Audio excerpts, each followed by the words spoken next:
안녕하십니까. 여의도 24시입니다. 이번 시간에는 심평이란 사람의 충격적인 주장에 대해서 얘기를 해보겠습니다. 여러분들 아마 기사로 접하셨을 텐데 정말 제가 이 영상을 찍기 전에 이 카메라를 켜기 전에 상당히 뭐라 그래야 될까 상당히 위기가 몇 번 있었습니다. 왜냐면 웃음을 참아야 되는데 결국에는 이 카메라를 켜고 나서도 또 웃게 됐는데 이 심평이 너무나도 황당한 얘기를 해서 웃을 수밖에 없습니다. 여러분들 기사로 접하셨을 겁니다. 이 심평이 국내의 차기 당대표로 누가 이렇게 적합한 것인가, 누구를 옹립해야 되는 것인가, 여기에 대해서 얘기한 거 아마 오늘 기사로 접하셨을 텐데 정말 황당합니다. 어떻게 하다가 이제 그런 얘기까지 하게 되는가. 근데 여러분들 이 심평이라는 사람에 대해서 이렇게 얘기하는 것 자체가 참 안타깝습니다. 그리고 유감스럽습니다. 왜냐? 하등 정치적 비중이었고 아무런 정치적 경험이 없는 그냥 일개 변호사일 뿐인 그 심평이라는 자가 계속 언론 매체에 등장해서 이런저런 정치 평론을 해대고 있고 이런저런 전망을 해대고 있고 이런저런 천거를 하고 있는데도 이게 아무런 필터링이 안 되고 이 언론 매체에서 그대로 보도되고 있는 현실, 이 나라의 언론 현실, 그리고 이 정치 현실, 이런 것들이 너무나도 개탄스럽다, 이런 생각이 든다, 그 말입니다. 근데 그 와중에 이 심평이라는 자가 대체 무슨 생각인지 모르겠지만 황우여 지금 현재 국민의힘 비상대책위원장을 이 차기 국민의힘 당 대표로 적합하다 또는 옹립해야 된다, 이런 식으로 긍정적으로 평가를 한 거에 대해서는 정말로 충격을 금할 수가 없습니다. 무슨 정신인지 모르겠습니다. 정말로. 여러분들 이 심평에 대해서는 뭐 말이 많습니다만 이 심평이 하는 그 언행이 있지 않습니까? 그게 무슨 정치적으로 무슨 의미가 있겠습니까? 그리고 무슨 영향력이 있겠습니까? 그럼에도 우리가 계속 그 사람에 대해서 얘기를 안 할 수가 없는 이유가 이 사람 혼자 개인 플레이를 하는 것 같지는 않다, 그런 의심이 들기 때문에 우리가 계속 심평의 언행에 주목할 수밖에 없지 않습니까? 이 심평 윤석열 대통령 부부와 가깝습니다. 윤석열 대통령이 이 심평의 출판 기념회에 가서 축사까지 했을 정도입니다. 그 축사에서 이 김건희 여사, 자기의 부인인 김건희 여사가 이 심평의 그런 것들을 갖다가 추천했다. 자기한테 추천을 했다. 이 심평이 마치 뭔가 정치에 뭔가 대단한 식견이 있는 것처럼 그렇게 추천을 한 모양입니다. 그러니까 결국에는 이런 장면들에서 우리는 몇 가지를 또 추측해 볼 수가 있는 게, 이 윤석열 대통령의 어떤 정치적 판단이나 윤석열 대통령의 이런 인선이라고 해야 될까? 이런 거에 혹시 김건희 여사가 간접적인 또는 그 이상의 영향력을 행사하고 있는 것은 아닌가, 이렇게 의심할 수 있는 장면들이라고도 할 수 있고, 또 이 심평이란 자의 이런 언행이 이 심평의 개인 플레이가 아니라 결국에는 이 윤석열 대통령 부부와 뭔가 연관되어 있는 거 아닐까, 이런 생각도 들게 하는 그런 장면들이라고 할 수 있습니다. 물론 이거는 아무런 근거가 없습니다. 다만 이 심평이 지금까지도 계속 이렇게 정치 평론을 해대면서 살아남을 수 있는 이유는 그만한 배경이 있기 때문에, 또는 그만한 배경이 있다고 알려져 있기 때문에, 사실과 무관하게. 그래서 지금까지 이렇게 활동하고 있는 것은 아닐까. 그리고 이렇게 아주 황당한 얘기를 해도 계속 언론 매체에서 불러주고 있는 것은 아닐까. 그런 것들을 의도하고 이런 것들을 갖다 심평한테 주입하는 사람들이 혹시 있는 것은 아닐까. 우리가 이런 점들을 의심할 수 있습니다. 그래서 본격적인 얘기를 하기 전에 최근에 또 댓글 후원을 해주신 분들이 계셔서 그분들을 한번 이렇게 감사 인사를 드리고 이제 본격적인 얘기를 해보겠습니다. 저번에도 제가 이제 소위 소통방송이라고 해서 그동안에 저한테 댓글 후원을 해주셨는데, 제가 이 생방송을 하지 않는 관계로 제때 이 감사하다는 인사를 못 드린 점에 대해서 죄송하다고 했는데, 이번에도 역시 조금 늦었습니다. 죄송하다는 말씀 드리겠습니다. 릴리와 찌찌님, 그리고 빛과 소금님, 서봉식님, 그리고 HY님, 그리고 임서아님, 후원 감사드리겠습니다. 그리고 이 제 채널 영상들에 고정적으로 거의 들어오셔서 댓글을 남겨주시는 분들이 계십니다. 그분들도 상당수 계시는데 일일이 다 이렇게 언급을 못하는 것에 대해서는 상당히 제가 죄송하다는 말씀 드리겠습니다만, 제가 여러분들이 남겨주신 의견은 하나도 빠뜨리지 않고 보고 있습니다. 심지어는 왜 그런지 모르겠는데 제 욕을 하는 분들도 고정적으로 들어오는 사람이 있습니다. 댓글을 답니다. 그런 열정과 그런 시간이 있으면 다른 자기가 듣고 싶은 곳에 가서 그런 걸 들으면 될 텐데, 어쨌든 그분들한테도 감사 인사를 드리겠습니다. 그러면 이 심평에 대해서 계속 얘기를 해보겠습니다. 여러분, 제가 아까 처음에 웃음을 좀 못 참았습니다. 그 정도로 충격적이기 때문에. 그런데 이 심평이 YTN 라디오 프로그램과의 인터뷰에서 이런저런 얘기들 늘어났습니다. 주제 꼭지로 따지면 한 대여섯 꼭지 정도의 이런 인터뷰가 있었는데, 근데 이걸 제가 이제 요약을 해보면, 심평은 대체적으로 오늘 이런 주장을 했습니다. 한동훈이 윤석열을 공격한다. 이런 주장을 했습니다. 그리고 한동훈이 당대표가 되면 윤석열을 공격할 것이다. 이런 취지의 주장도 했습니다. 그리고, 심평은 이번 전당대회에서 윤석열 대통령이 지난번 2023년 3월달 국민의힘 전당대회 김기현이 당대표로 선출됐을 당시에 그 전당대회가 있기 전에 이 대통령실이 아주 노골적으로 당무 개입을 한 그런 것들을 여러분들 다 기억하고 계실 겁니다. 그것과 비슷하게 이 윤석열 대통령이 당무 개입을 할 가능성이 크다고 봤습니다.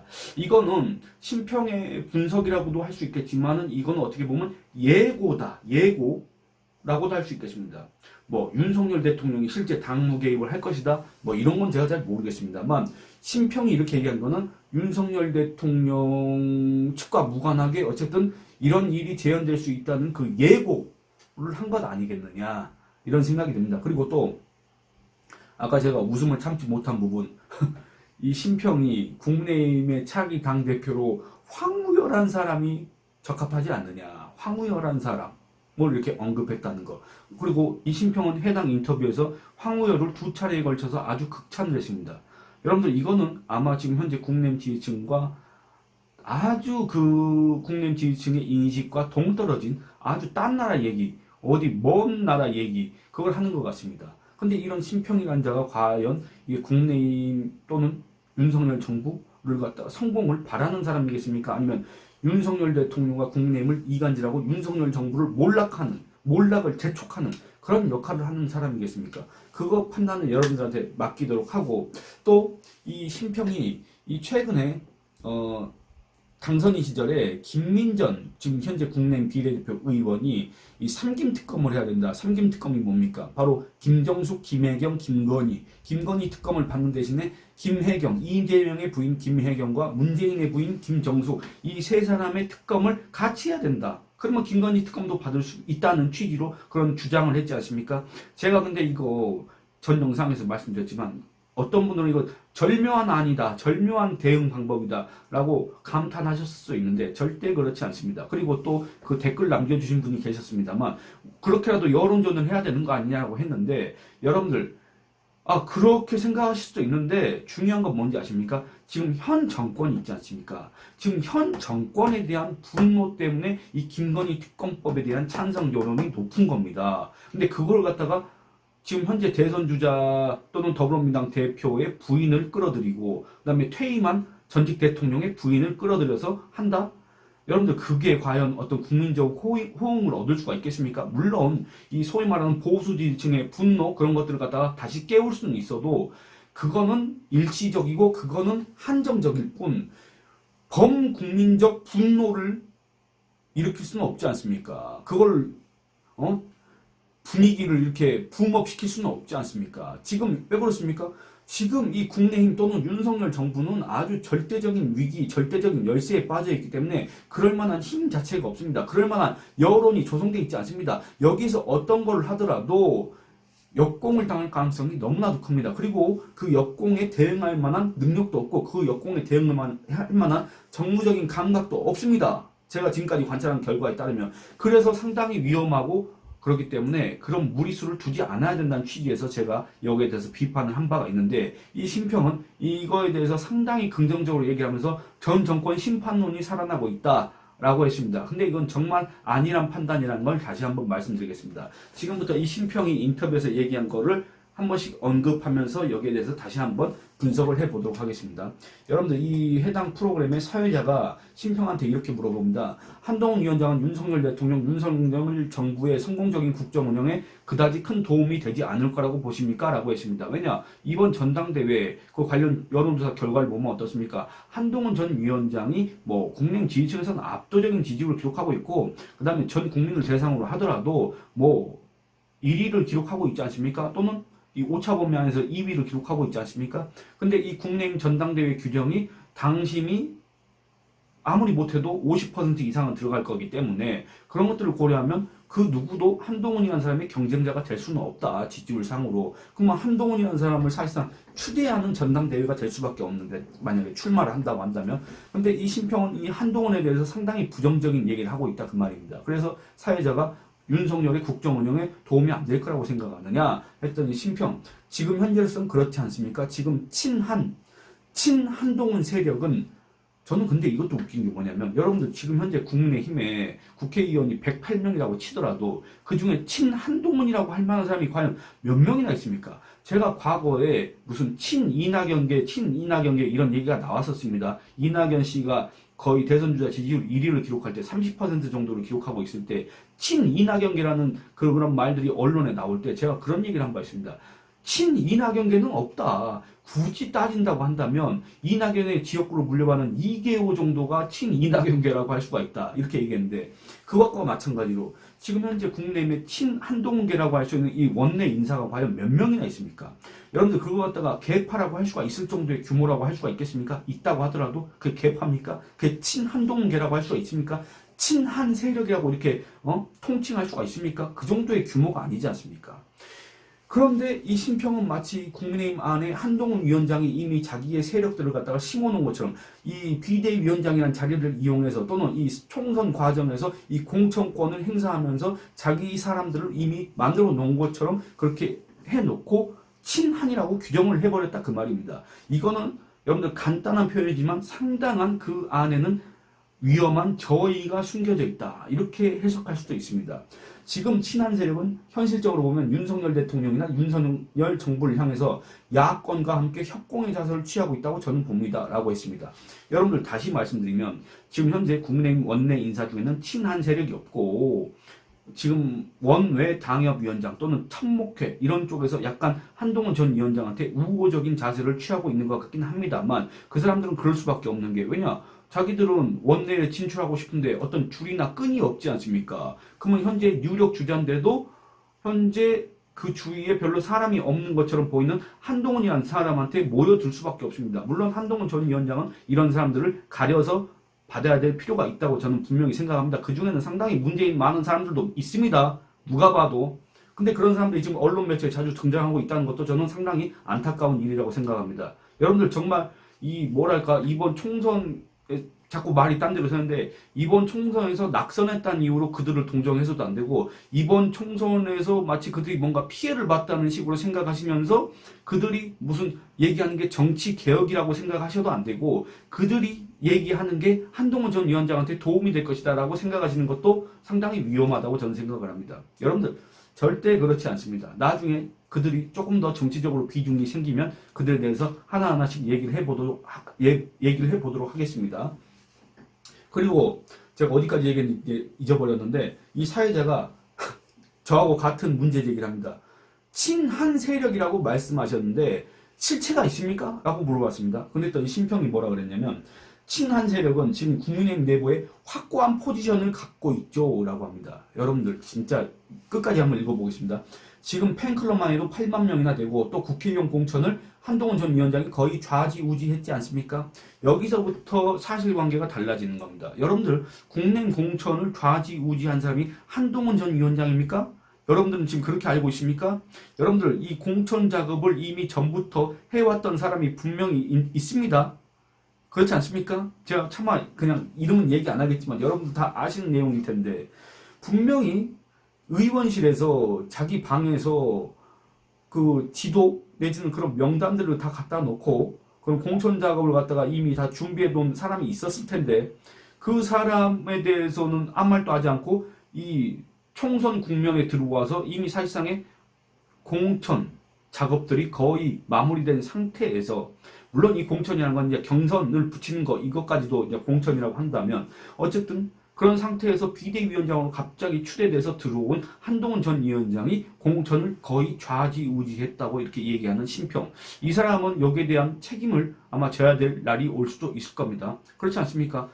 여기에 대한 자기의 주장에 대한 근거를 제시하지 못하면 정말 그에 대한 책임을 져야 될 겁니다. 그리고 또 그러니까 이런 말을 하는 게 뭐냐면, 뒤이어서 나오는 거하고 똑같이 결국에는 한동훈 총선 참패 책임론을 부각하고 결국에는 이런 사람이 국민의힘 당대표가 돼서는 안 되고 결국에는 이런 사람이 총선 참패 책임도 있지만 이런 사람이 당대표가 되면 결국엔 윤석열 정부를 야당과 이재명과 조국과 이준석과 같이 협공을 할 것이다. 지금도 하고 있지 않느냐. 지금 이런 소리를 하고 있는 겁니다. 그야말로 이 한동훈 총선 참패 책임론이라는 그걸 갖다 모략이라고 합니다. 모략. 네거티브 이런 프레임을 갖다 걸고 앞으로도 한동훈은 윤석열을 배신했어. 한동훈은 윤석열을 공격할 거야. 한동훈은 이재명이나 조국이나 이준석과 별로 다를 바가 없는 반윤 세력이다. 저거는 윤석열 정부의 성공을 바라지 않는다. 이렇게 지금 심평이가 주장을 하고 있고 그렇게 계속 규정하려고 노력을 하고 있는 겁니다. 그런 과정에서 또 선거 캠페인을 한동훈 위원장이 모든 현안을 자기가 관찰하면서 원톱 체제를 고집을 했죠. 원톱 체제를 고집을 한 이유가 뭡니까? 원톱 체제 고집을 안 했습니다. 공동선대위원장을 4명이나 뒀습니다. 원내대표 포함해서. 그런데 그들이 공동선대위원장으로서의 노력을 했습니까? 역할을 다 했습니까? 전혀 하지 않았습니다. 하지 않은 데는 뭐 그만한 한계, 사정이 있었겠지만 어쨌든 한동훈이라는 사람이 원톱 체제를 고수하고 싶어서 한동훈이라는 사람이 스포트라이트를 자기 혼자 독차지하고 싶어서 그랬던 게 아닙니다. 그만큼 국내임이 열세였고 그만큼 공동선대위원장급 되는 그런 유력 정치인들조차도 자기 지역구 선거에서 열세에 있었기 때문에 그 누구를 도와줄 여력 자체가 없었을 정도로 아주 위험한 선거판이었다. 그 위험한 선거판을 만든 사람은 누굽니까? 그건 제가 얘기 안 해도 여러분들이 다 아시고 여론조사 결과라도 다 나왔지 않습니까? 그런데도 이 심평은 지금 이런 소리를 지금까지도 하고 있습니다. 총선이 끝난 지 2달이 지났고 그 2달이 지났다고 한다면 아무리 이런 기사 같은 걸 안 보는 사람이라고 하더라도 그냥 총선 과정만 이렇게 복기를 해보면 그 누구의 책임이고 한동훈이라는 사람의 책임은 어느 정도까지이고 이런 것들은 우리가 분명히 다 알 수 있을 텐데 아니 이 변호사까지 하는 이 심평이라는 사람의 그 사고의 범위와 그 수준은 과연 어떻게 되는지 모르겠지만 아직까지도 이 한동훈 총선 참패 책임론 이런 것들을 주장하고 그런 것들을 갖다가 점점 확장시키고 있다 그 말입니다. 여러분들 이게 동의하십니까? 이해가 되십니까? 그리고 또 그런 과정에서 한동훈 전 위원장이 그 누구보다 또 엄청난 확실한 어떤 지분을 가지게 되는 것은 당연한 현상이 아니겠습니까? 라고 얘기하는데 제가 얘기했던 것처럼 한동훈 전 위원장을 따르는 원내 인사가 몇 명이나 있습니까? 몇 명 없습니다. 정말 몇 명 없고 한동훈 전 위원장의 지지 기반은 뭐냐면 그 총선 과정에서 자기 사람을 심어놓은 그 사람들이 원내에 진출해서 이 친한 계파를 이뤄서 그게 아닙니다. 한동훈 전 위원장은 여론조사 결과 보시면 어떻습니까? 국민의힘 지지층의 다수가 상당수가 한동훈이라는 사람을 국민의힘의 구심점으로 원하고 있고 한동훈이라는 사람을 차기 대선 주자로 찍고 있고 지지하고 있고 한동훈이라는 사람 외에 이재명이나 조국이나 이준석이나 이런 자들을 처단하고 심판할 수 있을 만한 그런 능력이 있는 사람이 없다고 판단하기 때문에 그래서 한동훈이라는 사람에 대한 그런 요구가 계속 고조되고 있는 거고 한동훈에 대한 전당대회 출마 이런 요구가 또 빗발치고 있는 겁니다. 근데 심평은 지금 뭔가 이런 일반적인 상식이라고 해야 될까 분석과는 전혀 반대되는 완전히 딴 나라 얘기를 하고 있는 겁니다. 저는 이 사람의 사고방식이 대체 왜 이런지 도대체 알 수가 없습니다. 과연 이거는 심평 스스로의 생각인가? 아니면 또 그것도 누가 주입한 생각인가? 잘 모르겠다 그 말입니다. 사회자가 다시 물어봅니다. 그러면 과거 김기현 당대표가 선출된 당시처럼 좀 윤심이 나름대로 어떻게 작동할 가능성은 없을까요? 어떻게 보세요? 라고 말합니다. 여러분들 윤심이 작동한다는 건 뭡니까? 윤석열 대통령 마음에 들지 않는 당권 주자는 쳐낸다, 공격한다, 연판장을 돌린다. 이런 일들이 분명히 지난해 전당대회를 앞두고 있었지 않습니까? 그리고 대통령실에서 직접적으로 그 당권 주자에 대해서 이런 비난하는 그런 것들을 갖다 입장을 내놨지 않습니까? 공개적으로 내놨지 않습니까? 그런 것들이 재현될 가능성이 있느냐라고 했을 때 심평은 이렇게 얘기합니다. 저는 충분히 있다고 봅니다. 이렇게 얘기합니다. 지금 한두 세력의 성격을 보면 그분들이 윤석열 정부의 성공을 바라고 하는 것은 아니죠. 여하튼 새로운 세력의 창출을 통해서 윤 정권을 승계하는 것이 아니고 새로운 권력을 창출해내겠다는 것입니다. 그리고 그것을 임기 3년이 남은 윤석열 정부에서 과연 용인할 수 있겠습니까? 라고 했는데 여러분들 여기에서 우리는 이 심평이 정말로 윤석열 대통령의 본심을 얘기했다고 한다면 그게 실제 윤석열 대통령의 진심이라고 한다면 우리는 여기에서도 뭐라 그럴까? 배신의 정치라는 그 표현을 떠올릴 수밖에 없다 그 말입니다. 여러분들이 2022년 대선 때 윤석열 대통령을 찍었던 이유는 뭡니까? 윤석열이란 사람 자체가 좋아서 그랬습니까? 윤석열이란 사람을 너무나도 이 나라의 희망이라고 생각했기 때문에 그렇습니까? 그렇지 않습니다. 이 나라를 소위 좌파한테 넘겨줘서는 안 된다. 이 나라를 문재인 또는 이재명 이런 정권에서 구해내야 된다. 그리고 이 법치를 바로 세워야 된다. 비정상의 정상화를 해야 된다. 그런 차원에서 대한민국을 정상화할 수 있는 이런 정권을 만들어야 된다. 그런 차원에서 윤석열이라는 인물을 선택한 것뿐, 윤석열이 좋아서 윤석열을 너무나도 지지해서 그 사람한테 표를 주고 그 사람을 대통령으로 선출한 건 아니지 않습니까? 우리가 그걸 착각하면 안 됩니다. 윤석열 대통령이 얘기한 것처럼 자기는 사람한테 충성하지 않는다고 했지 않습니까? 여러분들도 어떤 특정 정치인에 충성하거나 특정 정치인에 열광하거나 그러신 분들이 아닐 겁니다. 바로 이 대한민국의 가치를 지키기 위해서, 이 대한민국의 헌법 정신을 지키기 위해서 그걸 갖다가 공격하고 그걸 갖다가 없애려고 하는 그런 세력들을 이 대한민국 내에서 청산하기 위해서, 이 대한민국 내에서 이 기득권층에서 몰아내기 위해서, 이 정권을 잡는 것을 막기 위해서 아마 그런 선택을 하셨을 거라고 생각을 합니다. 그런 차원에서 본다면 윤석열 정권 지금 지나온 2년을 봤을 때, 그리고 앞으로 남은 3년을 봤을 때 윤석열 정권이 이제 성공을 한다는 거는 사실상 기대하기가 좀 어렵습니다. 현실적으로. 왜냐? 지난 2년 동안에도 못했는데 정권에 힘이 있을 때도 지지율이 떨어졌고 결국에는 대통령도 어마어마한 패착을 연속으로 했고, 그리고 결국에는 총선에서 져서 더 상황이 불리해졌고, 이제 정권의 힘은 떨어졌고 앞으로는 점점 더 그럴 수밖에 없고, 윤석열 대통령은 이번 총선에서 대참패를 했지만 그런 변화의 의지를 보이지 않고 있기 때문에 앞으로도 아마 그럴 것이고, 그리고 사람이 바뀐다는 것은 힘들기 때문에 점점 더 그럴 가능성이 크고, 그런 것들을 보면 윤석열 정부가, 윤석열 대통령이 앞으로 성공할 것이라고 하는 거는 기대하기가 어렵습니다. 뭐 저기 포항 영일만에서 이제 기름이 실제 나오면 또 모르겠지만, 그걸로 인해서 지지율이 올라가면 또 모르겠지만, 새로운 국정 운영 동력이 생길 수도 있겠지만은, 그게 아니라고 한다면, 일단 그걸 배제한다고 한다면 그게 힘듭니다. 그러면 윤석열 정부가 성공하지 못하고 윤석열 정부가 실패하면 그냥 그대로 정권 끝나야 됩니까? 그럼 그대로 국민의힘은 정권을 내줘야 됩니까? 그러면 그대로 국민의힘을 지지했거나 또는 이 대한민국의 미래를 걱정하는 보수 또는 우파 지지층은 그냥 이재명 더불어민주당한테 그 정권을 내줘야 됩니까? 그렇지 않습니다. 어떻게라도 새로운 정권을 창출해야 되지 않습니까? 이명박 정권에서 박근혜 정권으로 넘어갔듯이 그런 식으로라도 이 여당 내 야당 역할을 하면서 그래서 사실상의 정권 교체 수준으로 이 차별화를 시도하는 것도 전략이고, 그렇게 해야만 정권 창출이 가능하다고 한다면, 정권 연장이 가능하다고 한다면 그거를 택할 수 있는 사람들이 바로 국민의힘 지지층 아닙니까? 근데 그거에 대해서 마치 배신이라는 식으로 얘기하지 않습니까? 근데 실제로 이 국민의힘 지지층을 배신한 사람, 2020년 대선에서 윤석열이라는 사람을 찍은 사람들을 배신한 사람은 과연 누구겠습니까? 여러분들 한번 생각해 보시기 바랍니다. 그러니까 이 심평이가 이 짧은 시간에 이 쏟아놓은 몇 마디 말이 있지 않습니까? 이게 어마어마하게 정치적으로 위험한 주장이기도 하면서 하나하나 따져봤을 때는 정말 하나도 말이 안 되는 주장이다. 이렇게 얘기를 할 수밖에 없습니다. 그리고 그 밑에 이제 하이라이트입니다. 그 하이라이트가 뭐냐면 바로 지금 상정할 수 있는 윤심, 대표할 수 있는 인물은 누구를 꼽을 수 있을까요? 라고 사회자가 물었더니 심평이 이렇게 얘기합니다.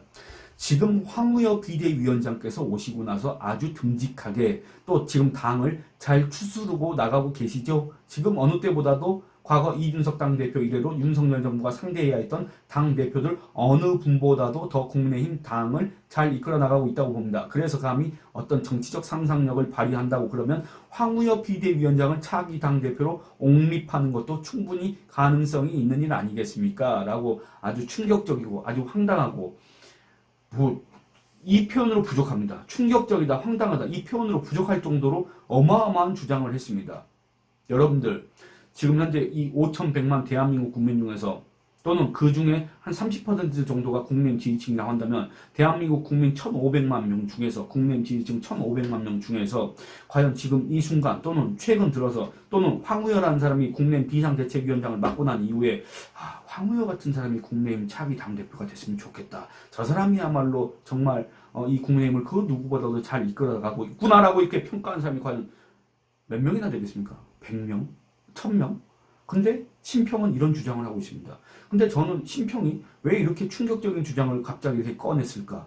여기에도 지금 현재 황우여가 마치 한동훈의 전당대회 출마를 막기 위해서 또는 한동훈이 당대표가 되더라도 그걸 무력화하기 위해서 할 위험이 큰 그런 제도, 그런 규정들을 갖다가 만들려고 노력한다는 오해를 충분히 살만한 짓들을 계속하고 있지 않습니까? 황우여가 왜 그럴까? 그런 것들을 생각했을 때 이해가 되지 않았는데 신평이 이런 얘기를 하니까 갑자기 저도 황당한 생각들이 스쳐 지나간다 그 말입니다. 설마 정말로 이런 얘기가 이런 생각들이 지나간다 그 말입니다. 그러면서 이렇게 얘기합니다. 우리가 정말 오랫동안 정치의 실종 현상을 경험하지 않았습니까? 그분, 여기 황우여입니다. 그분이 들어오시고 나서 비로소 정치라는 것을 이렇게 할 수가 있구나. 좀 더 어떤 국민들이 안심감을 가지면서 국민의힘을 바라볼 수가 있게 된 거죠. 라고 합니다.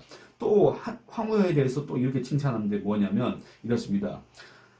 국민의힘 황우여 비대위원장이 지금 당을 운영을 하시고 나서부터 현저하게 과거하고는 다른 모습을 보이면서 안정되고 또 국민의 신뢰를 받는 모습으로 조금씩 바뀌어 나가고 있습니다. 이런 변화가 윤석열 대통령에게 긍정적으로 작용하리라고 봅니다. 이렇게 얘기합니다. 여러분들 이제 시간이 너무 많이 지나서 제가 여기에 대해서 따로 이렇게 분석이나 비판을 하지 않겠습니다만 여러분들 여기에 대해서 이 신평이란 자가 황우여를 이렇게 연속으로 3차례에 걸쳐서 극찬을 했지 않습니까? 그리고 황우여를 국민의힘 당대표로 옹립해야 된다고 주장했지 않습니까? 여러분들 여기에 대해서 여러분들의 진짜 제대로 된 이런 의견들을 한번 남겨주시기 바랍니다. 이 영상은 이만 줄이겠습니다. 감사합니다.